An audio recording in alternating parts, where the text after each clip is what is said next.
guys, and welcome back to the Crawl Room. We're here once again in this wonderful ranty room for all things Formula One. The Dutch Grand Prix has come to a close, and what could be said about it? It was a little bit stale, wasn't it? But towards the end, with Yuki Tsunoda stopping on the track multiple times in multiple different places because his wheel was on, it wasn't on. He's got a diff issue. We took his seatbelts off, we're putting them back on.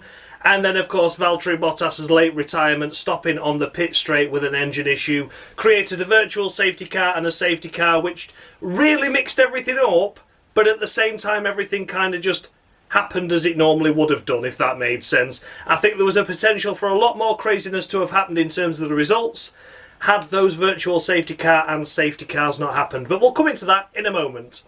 So if you've never seen this series before, I award the drivers out of a maximum of 10 points based on their race weekend's performance, and I go all the way down to 0 if they have a particularly bad one. Look out for bonus points though, they're sometimes on offer for those drivers that do something extra special during a race weekend, and I do on the very rare occasion award minus points for those that do extra special, but for all the wrong reasons. So let's take a look at the scoreboard then going into this round. It's on the screen now for you. Take a look and see where your favourite driver is. Can you see him going up? Can you see him going down based on this race weekend's performance?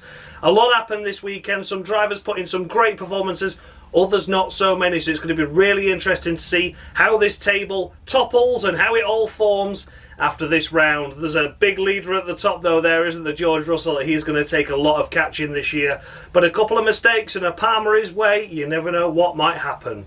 So we're going to kick things off with the race winner, of course, Max Verstappen. What a stunning weekend once again he had in that Red Bull car, looking fairly unstoppable, and the 10th win this season. Unbelievable stuff. The championship now is all but over. It's a shame to say, isn't it? What promised so much has delivered so little, and you can't blame Red Bull for that.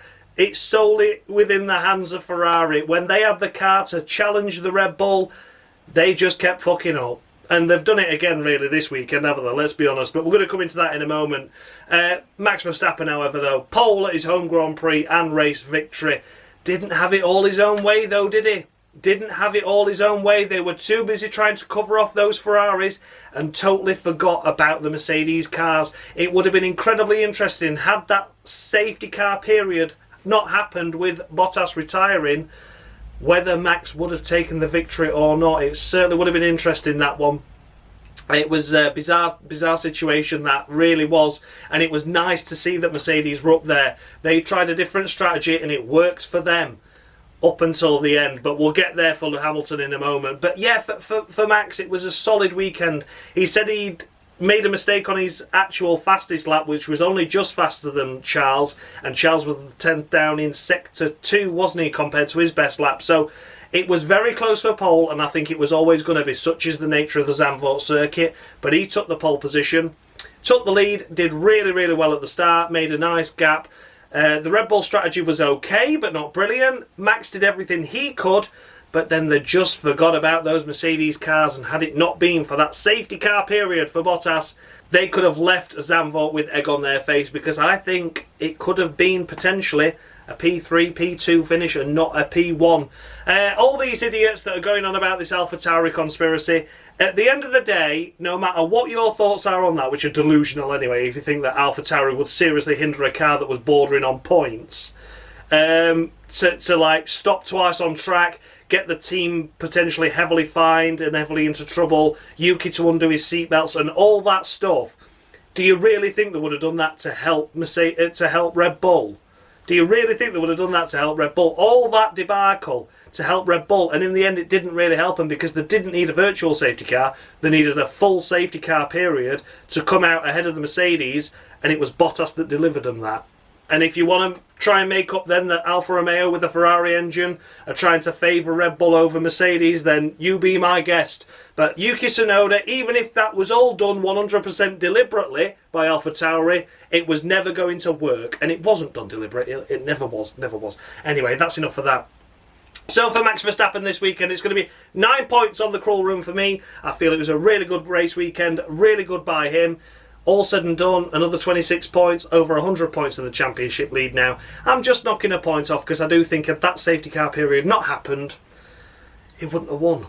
That's my personal perspective on that. But I can't fault him for that. That's more Red Bull strategy. But still a point off, because it's very hard for these top guys to win my full admiration, shall we say, on the Cruel Room, because we like to support the underdogs here. So yes, 9 points to Max Verstappen. And in second place is George of the Russell. Watch out for that top 5. And here he is finishing in P2, his best finish of the year, and matching his best ever finish in Formula 1 when he got second at Spa. That didn't happen.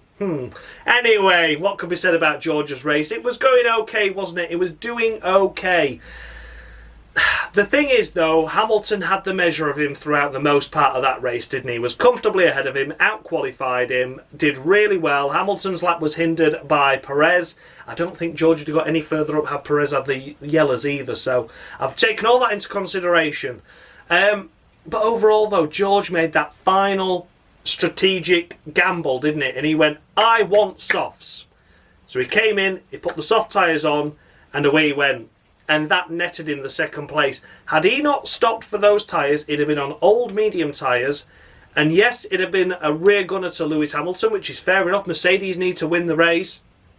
But had George not made that call, could we have seen a Mercedes on the podium at all? Because Max had got him, and we'd of course seen Charles get him. So you'd have been looking at Lewis third and Russell fourth. Whereas at the minute they've ended up with a second and fourth.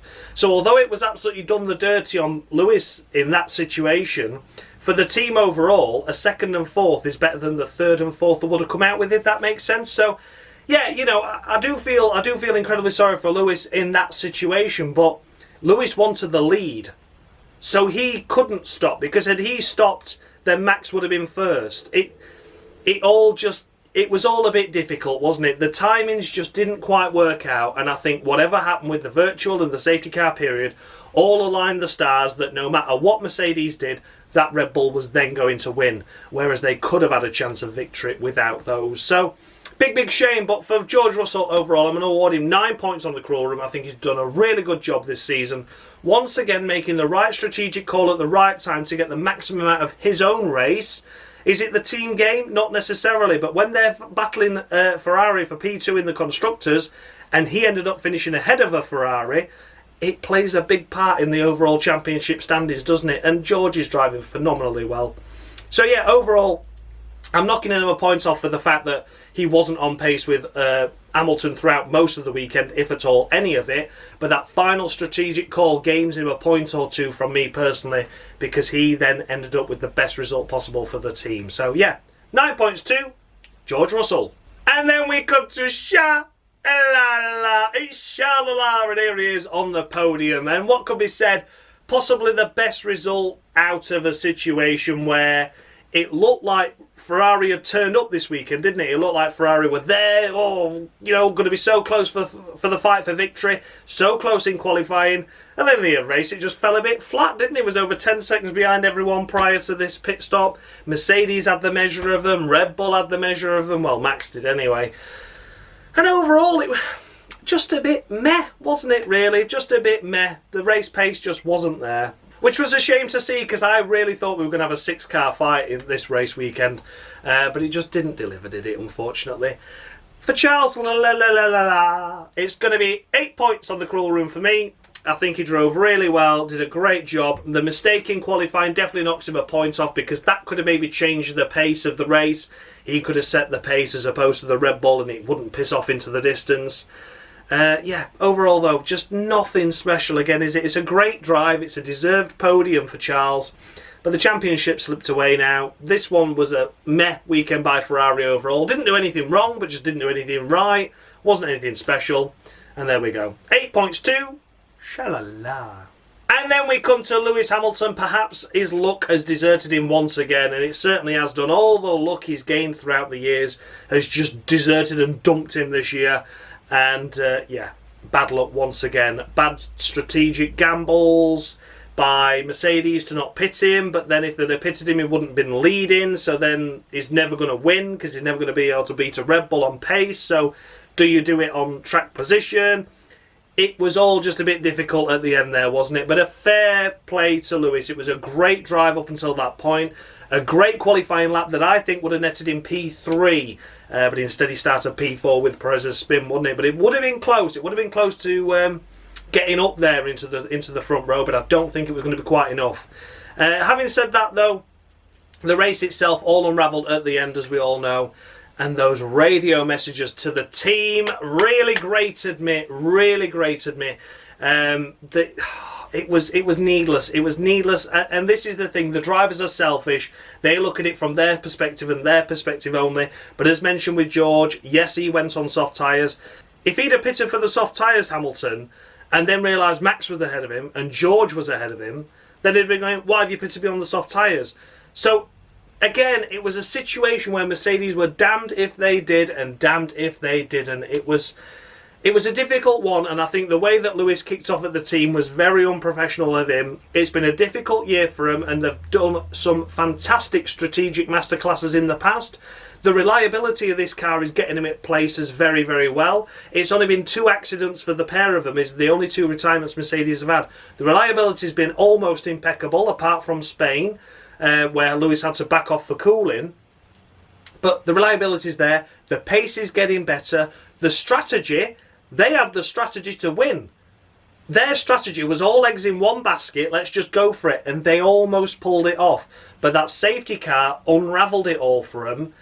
And they had to take the gamble. Do we go track position or do we go fresh tyres? And they elected with Hamilton to go track position, and with George go fresh tyres. It was only ever going to work out for one of them, and it works out for George. So I don't really like this whole shouting and swearing, and he was effing and blinding, which he doesn't normally do. I can understand his frustration when he thinks a win slipped from his hands, and especially when he doesn't end up on the podium either. But after all the hard work that Mercedes are putting in this year, it was annoying. It was frustrating to see that he did that and said those things. So for Lewis Hamilton, it is going to be 8 points on the crawl room. I have knocked him 2 points off. I was going to give him a perfect 10 because everything was brilliant about his weekend, to be honest with you. It was the unluckiness in qualifying. It was unluckiness in the race.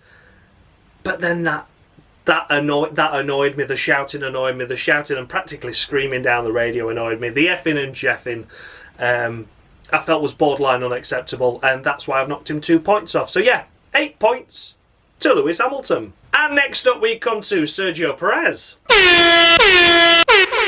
Remember when I used to drive that yellow banana in Formula 1? Well, now I'm working in the fruit and veg aisle in Tesco. It's funny how life comes back around at you, isn't it? Ah, just kill me.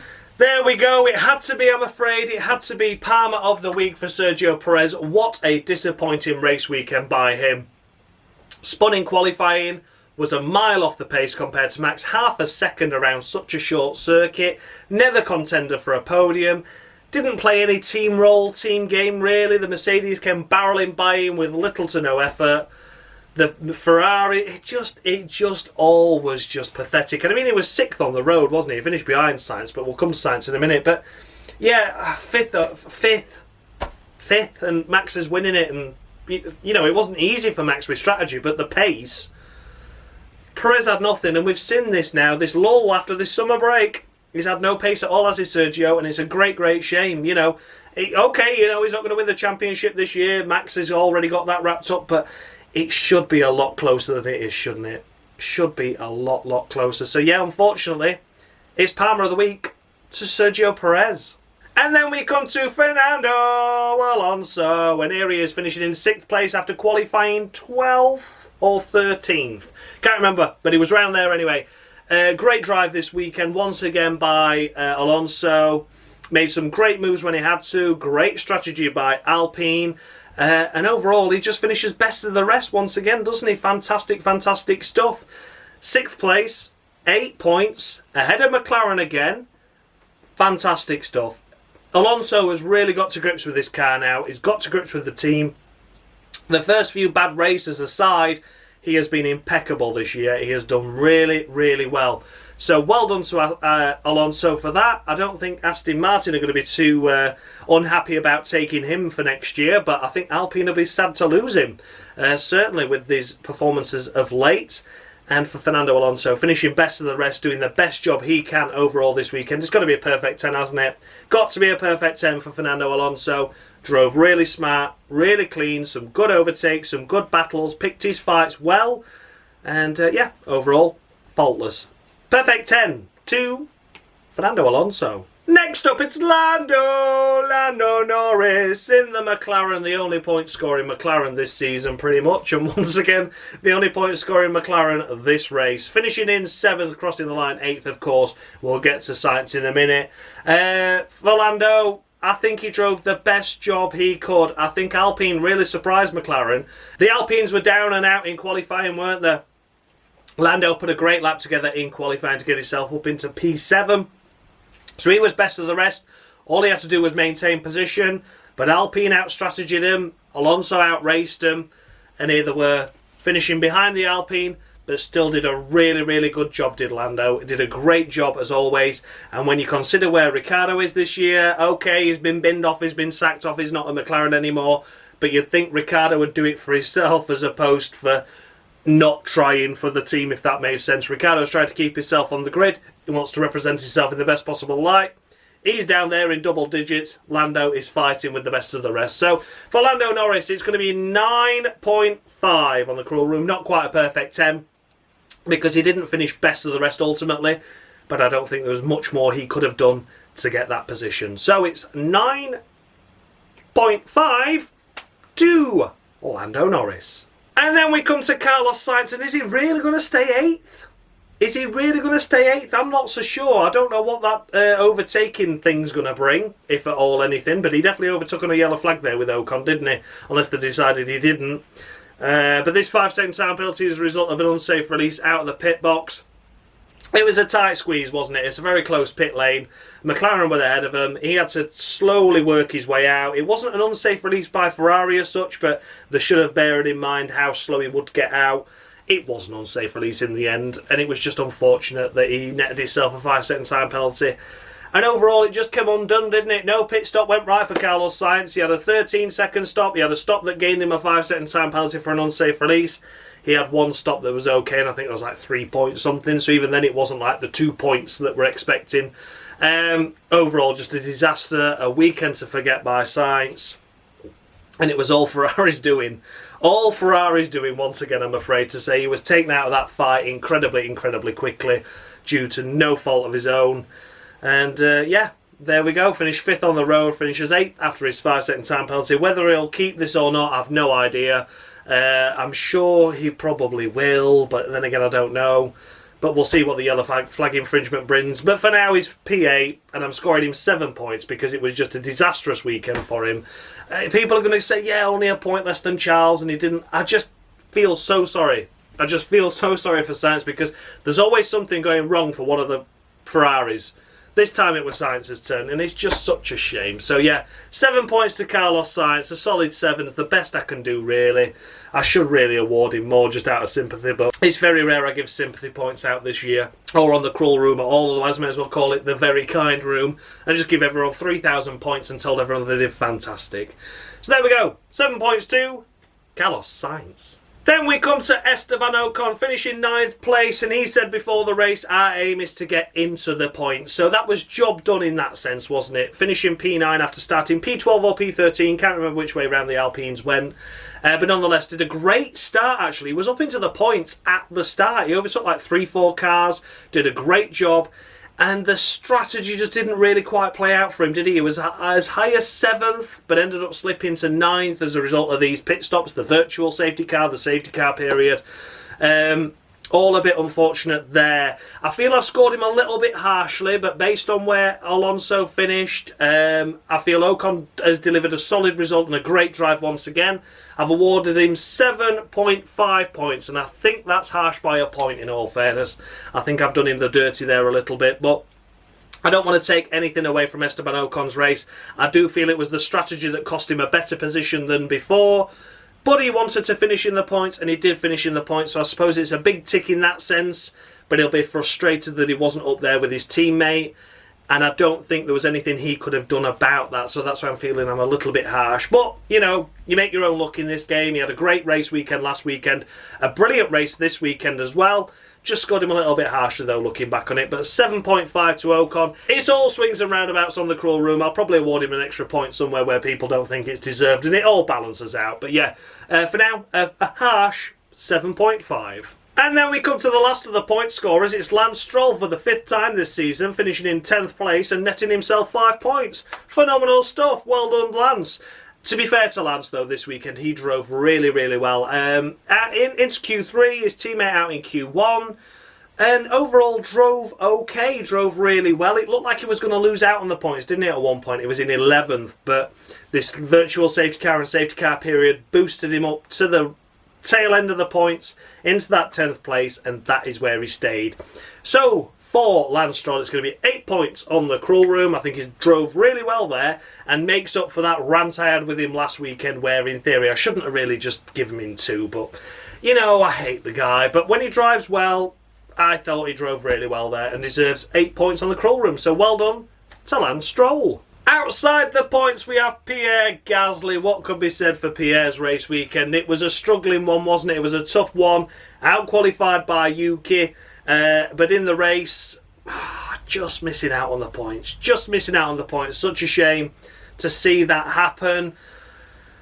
What could be said? It's difficult, isn't it? I really think the AlphaTauri is just a struggling car now, and this is its pace. So I've got to try and base Gasly's race on what I saw it as. And overall, I think it was a shame he was out-qualified by Yuki.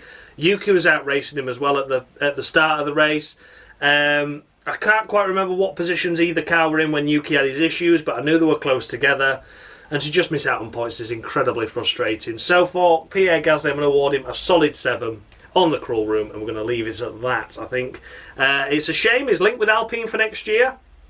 Would be great if we could get bought out of the AlphaTauri contract and nab that Alpine seat, because I think that's a team that's on the up. I'm not expecting anything glorious from them, but I think he's going to be more suited there and will get on really well with Ocon as a teammate, and the Alpine thing just seems to work well for him, and he's out of that Red Bull thing now. So I'd love to see it happen, but for now it's just 7 points on the cruel room to Pierre Gasly. And then we come to Alex Albon finishing in P12. Another Q2 appearance from himself. Unfortunately, though, his last push lap wasn't as best as he'd have hoped, was it? I think he could have had another couple of tenths on that lap time easily and been P12, P13 as opposed to being P15. But here he is finishing P12 overall, and for a race that saw little retirements, and he made progress through the field, I think P12 is a solid result for that Williams on a circuit that's tough to overtake. And yeah, I think they did the best job they could there. Albon did a great job qualifying. Like I said, shame he missed off there. He could have had another couple of places. Could have maybe that seen him on the net of the points, who knows? But 12th place, still more than respectable. The race was clean. We hardly saw anything of him, really, did we? It was that clean, you didn't really see much of him. So for Alexander Albon, it's going to be 8 points on the cruel room, and once again a fantastic drive by Alex, building on his last points performance in Spa. So close to points here again, I want to say. If you're within the last couple of positions of points, I think that's really good for a Williams. He'd have loved to have been 2 places higher, but nonetheless 12th is still a respectable result. So 8 points to Alexander Albon. And then we come to Mick Schumacher, one of my drivers of the day, I must be said. A cracking effort in qualifying to get himself into P8. Phenomenal effort that. His teammate K-Mag out in Q1, so a bit like Vettel and Stroll in the Aston Martin situation. And he drove really, really well, didn't he? That first pit stop. That first pit stop that cost him over 15 seconds or something daft. It was such a slow pit stop, and that ruled him massively out of the points. He was behind K-Mag, who already had an off in the race, so that's how far behind he was. And here he is finishing P13.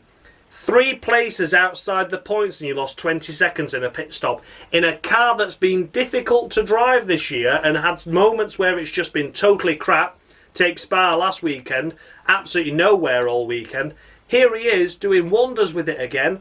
3 places outside the points and all that time loss. If you take 20 seconds off his race time, I bet he's 10th. I've not done it myself, so someone do the maths for me, but I bet he's 10th.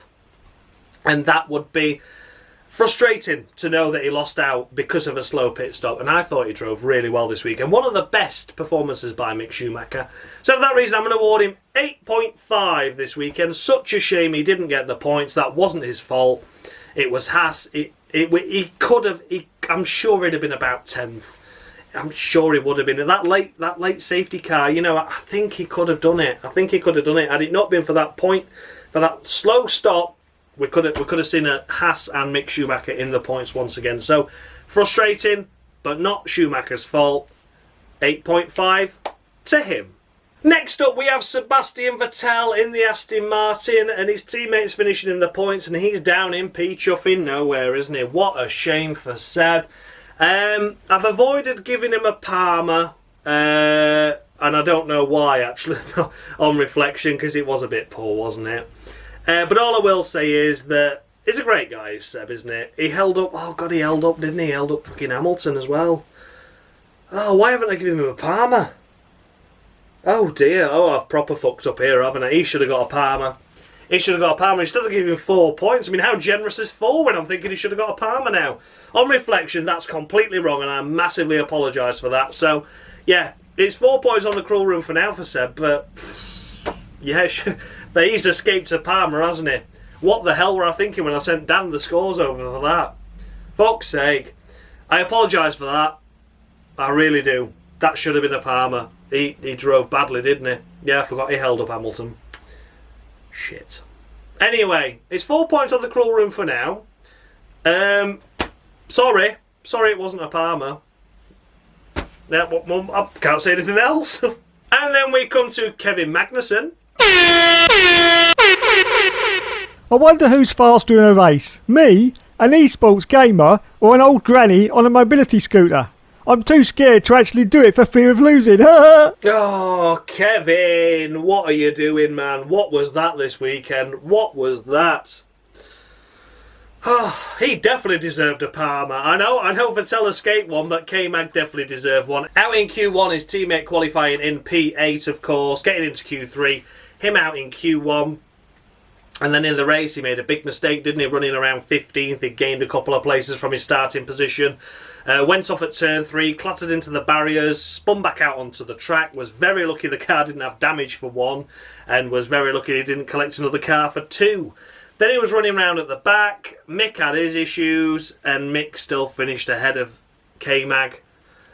And K-Mag really only had that mistake, but Mick came out behind him after the slow stop. So there was no excuse why K-Mag shouldn't have finished ahead of Mick from that point on. Maybe strategy was one thing, you know, flat spotted tyres, blah, blah, blah, blah, blah. You could go on for days about it. I'm sure Haas know what went wrong. But for me personally, I just think that was an off weekend by Kevin Magnussen on a race weekend where Mick excelled. And Mick's had a difficult year, so to see K-Mag slump down like that is a big, big shame.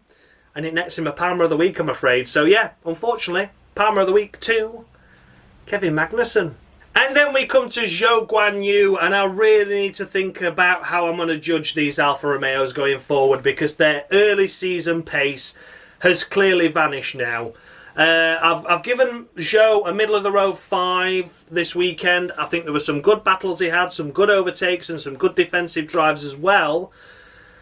But where do I judge him now? I think I'm going to have to sit down, study the pace, study where the last points were scored, how the qualifying results have been of late, and then try and judge him a bit more fairly, because I feel 5's harsh for Zhou, considering that he's had so much bad luck with retirements, reliability. Yeah, I think I just need to have a little bit of a sit down and have a think about it. I've not really had a chance between Spa and now, but overall I think I've probably done him the dirty by a couple of points there, in all fairness, considering where the pace of that car potentially is now. So I've got to have a bit of a reassessment in my evaluations and scores. But for now, it's a middle of the road 5 to Zhou Guanyu. If I've judged him too harshly, then I'm sure I'll pick it all up again. And like I say, all swings and roundabouts on the cruel room. I'm sure I'll pick it back up again in the coming races. But yeah, I think I need to judge them as a bit more of a backmarker than they were at the start of this year, because they seem to have really had a dip in form, don't they, the Alfa Romeos? So yeah, leave it with me. Middle of the road 5 for now, but I'll come back and start scoring these Alfa Romeos a bit more fairly when the racing gets underway again. And then we come to Daniel Ricciardo, disqualified on the cruel room anyway, and if he wasn't already, he would have been after this weekend's performance, wouldn't he?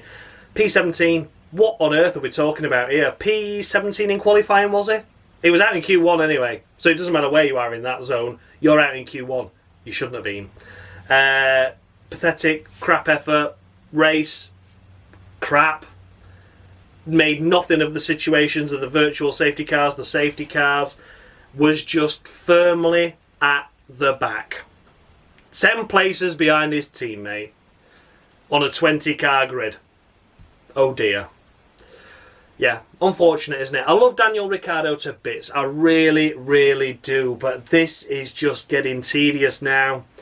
Getting really, really difficult. I do want to see him on the grid next year. Of course I do.